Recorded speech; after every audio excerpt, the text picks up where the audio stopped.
You know that feeling. But When you're really putting your heart into helping someone grow, maybe spiritually, maybe personally, but it just feels like you're hitting a wall. Like there's this invisible barrier. Oh, absolutely. It can be really frustrating, even discouraging. Yeah.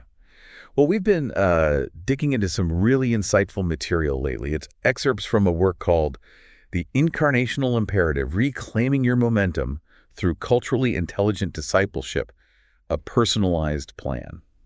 It's quite a title, but It is, but the core idea is powerful. right. And it suggests that feeling, that stagnation, maybe it isn't really about, us failing. Maybe it's more like an invitation. An invitation to understand something deeper. Exactly. yeah. And the source material really hinges on this concept it calls the incarnational imperative. Okay. It draws this direct line, this parallel to the absolute core of Christian faith. God becoming human, becoming flesh in Jesus, and literally dwelling among us, John 1:14. Living within a specific culture, a specific time. Precisely. And the idea is that this isn't just some high-level theology. It has really practical implications for how we connect with people, especially when there are cultural differences involved. So let's unpack that a bit, this incarnational imperative. Hmm. It's more than just like being polite or knowing a few holidays. Mm-hmm. The source dives deeper into the biblical roots. It really does. The absolute core of incarnation is God deliberately entering human culture.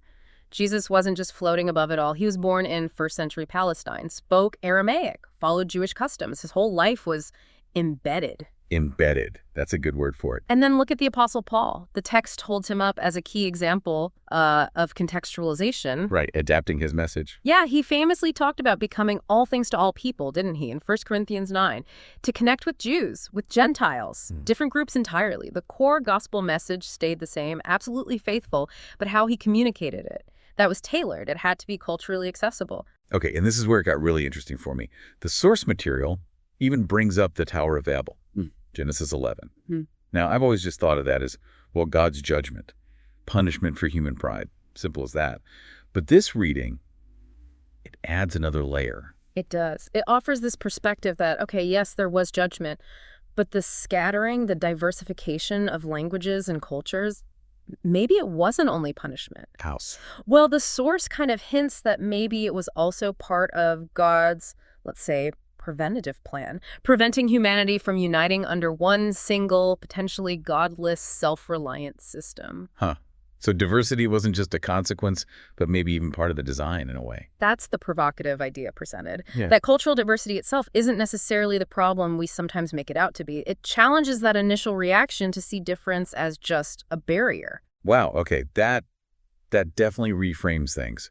So if we're feeling that disconnect, that lack of momentum when we're trying to help others grow, it might be less about our effort and more about needing to understand their cultural landscape, Yeah. as the text puts it. Exactly, tuning into their context. But, and this is crucial, the material also pushes us to look at some deeper, maybe more uncomfortable reasons for that disconnect.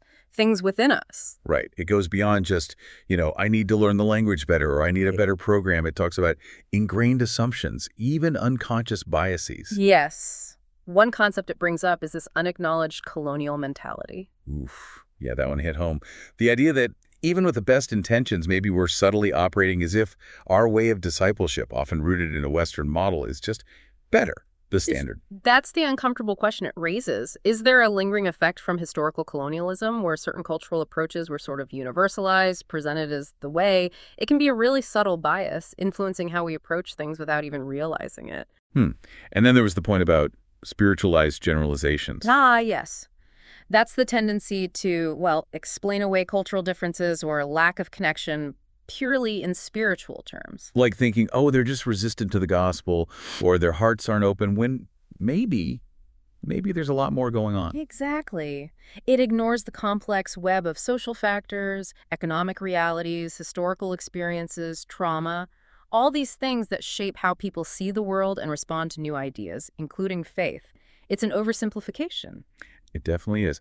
The text also tackles the fear of syncretism, Yeah. which, is a valid concern. Absolutely valid. We don't want to water down biblical truth or mix it with things that are genuinely incompatible. That's a real danger. But the source suggests this fear, if it becomes overwhelming, can actually backfire. It can lead us to be so rigid, so afraid of engaging with the culture, that we actually block genuine connection. It's a fine line, isn't it? How to be faithful and relevant. And that ties into another point the material makes, what it calls the universal church paradox. The gospel is universal, right? For everyone. But faith is always lived out and expressed in particular cultural forms. So how do we hold those two things together? How do we communicate faith so it's both true to the source and genuinely lands, resonates within a specific cultural context? That's the million-dollar question, really. Okay. And it leads straight into the next roadblock mentioned, the lack of intercultural humility. This one's about our posture. Are we truly willing to admit that our own cultural viewpoint isn't the only one, that it has limitations? Are we genuinely willing to learn from the people we're trying to serve? Or is there a subtle pride there? A feeling that we have the answers and they just need to receive them? Precisely. If we lack that humility, that genuine curiosity, that willingness to listen and learn, it becomes almost impossible to build the trust needed for real discipleship, for real growth. Okay, so yeah, those are some significant roadblocks. Pretty sobering, actually. But the good news is the source doesn't leave us there. It offers a pathway forward, right? This idea of cultivating cultural intelligence. Yes, exactly. And it's really careful to say, this isn't about becoming a cultural chameleon, trying to be someone you're not. Right, it's not about pretending. No, it's about developing a posture of humble learning, of empathetic engagement, of being sensitive to the context. And it lays out a practical, phased approach with specific micro wins along the way. Okay, let's walk through that. Phase 1 is called the Deep Cultural Dive, weeks 1 to 4. Sounds intense. It's about groundwork, primarily uncovering our own stuff, our assumptions, and building empathy. So microwin #1 is pretty introspective. Identify maybe 5 of your core personal cultural values, and then reflect. How do these values shape how you see the world, how you interact, what you expect from others? Like an archaeological dig into ourselves, as the source puts it, understanding our own cultural programming. Exactly. Then, microwin #2 is doing an ethnographic interview. Basically, have a conversation with someone from the cultural group you're engaging with, but with the specific goal of deep listening. Understanding their perspective, their experiences, their values, the key, it stresses, is listening without judgment. Just trying to step into their shoes for a bit. Understand their story. Yes. And microwin #3 complements that. Read a historical account of that cultural group. Understand their collective story, their background, the forces that have shaped them. The source connects this directly to loving our neighbor, doesn't it? Yeah. You can't really love someone well if you don't understand their story. Beautifully put. And this phase ends with an affirmation, a commitment to keep learning, to embrace diversity. Okay, that feels manageable. Then phase 2, weeks 5 to 8, contextualizing communication and relationship, building bridges. Right. Now we move more towards interaction. Microwin #4. Identify 3 common nonverbal cues in that culture. Things like eye contact norms, personal space, gestures. Stuff that can cause major misunderstandings if we're unaware. Oh, definitely. Been there. Microwin #5. Attend a cultural event, not as a tourist, but as an observer. Watch how people interact, the social dynamics. Just soak it in. And microwin #6 is about practicing culturally appropriate communication. Thinking about language, avoiding jargon, slang, idioms that won't translate well, being mindful of how we speak. Yeah. And the source points to practical tools here, like the Cultural Intelligence Center website, maybe language courses. And it also emphasizes accountability, sharing what you're observing and learning with someone else. It helps process it. Makes sense. Okay, phase 3, weeks 9 to 12, Incarnational Discipleship. This sounds like where the rubber meets the road. Adapting the approach. This is where we start applying the learning. Microwin #7 is crucial. Collaborate with local leaders. Don't just bring in your plan. Work together to develop a discipleship strategy that feels authentic and sustainable in their context. Co-creation, not imposition. Exactly. Then, microwin #8. Pilot that adapted approach, maybe with a small group. Focus on things like storytelling, relational connection methods that often resonate more deeply across cultures than, say, abstract lectures. And learn as you go. Which leads to microwin #9. Gather feedback. Yeah. But do it in culturally appropriate ways. Ask people what connected, what didn't, what needs tweaking. Listen to their experience of it. Yes. And woven throughout all this, the source reminds us about energy management, self-care, spiritual disciplines, because this work takes energy.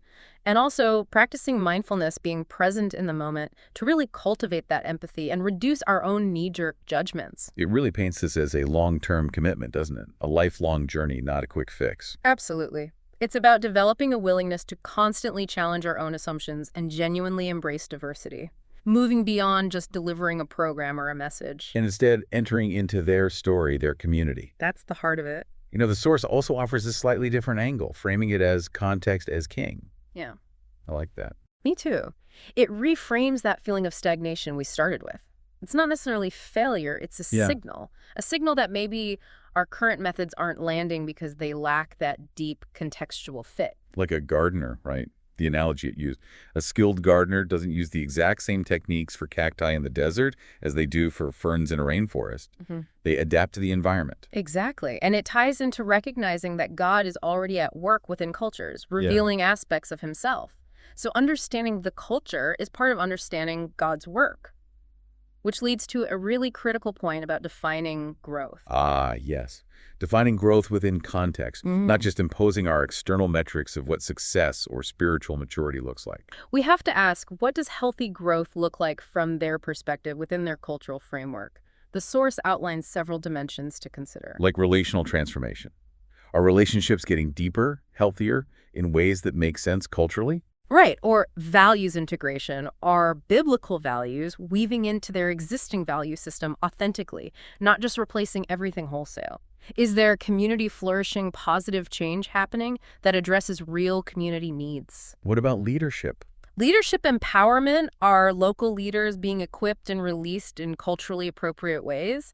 And storytelling and transmission, how is the faith story being shared and passed on using methods that resonate, like oral traditions, drama, art? That's a much richer picture of growth than just, say, attendance numbers. The source suggested focusing maybe on relational transformation and storytelling to start. As potential starting points, yeah. But it also revisits those roadblocks we discussed earlier, using slightly different terms sometimes, like ethnocentric bias. Basically, the our way is best trap, which the source calls fundamentally unbiblical, actually. Because it breeds judgment, misunderstanding, creates barriers. Then there's cultural blindness, that colorblind idea. Which sounds nice, but actually ignores the richness and reality of people's diverse experiences, doesn't it? It really does. And communication breakdown reminding us it's not just language, but all the nonverbal stuff, the assumptions. And it acknowledges motivational deficits, too. That sense of discouragement, isolation, feeling overwhelmed by the challenges, maybe afraid of making mistakes. Yeah, and even practical things, practical constraints like lack of training or resources specifically for developing this kind of cultural intelligence. So it covers a lot of ground. And the alternative framing of the action plan really doubles down on humility and curiosity. Phase 1 becomes the cultural audit. Yeah, identifying our blind spots. Microwin 1 is naming 3 specific cultural assumptions we hold, like the example given, assuming direct eye contact always means honesty, which isn't true everywhere. It's a self-discovery challenge. Then observing behaviors and communication non-judgmentally and crucially, seeking feedback from someone within that culture on our observations. Hey, I noticed this. Am I understanding it right? Again, loving our neighbor means respecting and trying to understand their world. Phase 2, deepening cultural understanding, is about immersing yourself more, reading history, attending events, but really focusing on active listening, asking open-ended questions, genuinely hearing people. In Phase 3, contextualizing discipleship is about taking concrete steps. Identify one specific way to adapt your approach, maybe use more storytelling, maybe find culturally relevant metaphors, pilot it, get feedback, adjust. And always with that backdrop of managing your own energy and staying mindful and present. It really drives home that embracing this cultural intelligence isn't just some optional add-on. It's fundamental to being effective, to being a faithful steward of God's grace, meeting people where they are. Context is king. That's the takeaway. So yeah, wrapping this up, that feeling of disconnect, of hitting a wall, it's not necessarily a dead end. The source material frames it as this powerful invitation. An invitation to lean into culturally intelligent discipleship. It really is. It means taking the time to truly understand the context, being brave enough to challenge our own assumptions, and having the humility to adapt how we approach things. Just like God entered our world became incarnate to connect with us. We need to strive to enter the worlds of others. Well said. And that leaves us, and you listening, with a really practical, maybe challenging thought to mull over. Consider one specific assumption you hold, maybe subconsciously, about how growth or transformation is supposed to happen. Just one. Okay. And then ask yourself, how might really exploring the cultural context of the people you're walking alongside, how might that reshape or even completely change that assumption? It's worth thinking about. And maybe check out resources like the Cultural Intelligence Center, or just start learning more about the specific cultures you interact with. Because that journey of understanding, Yeah. that's where the real connection begins.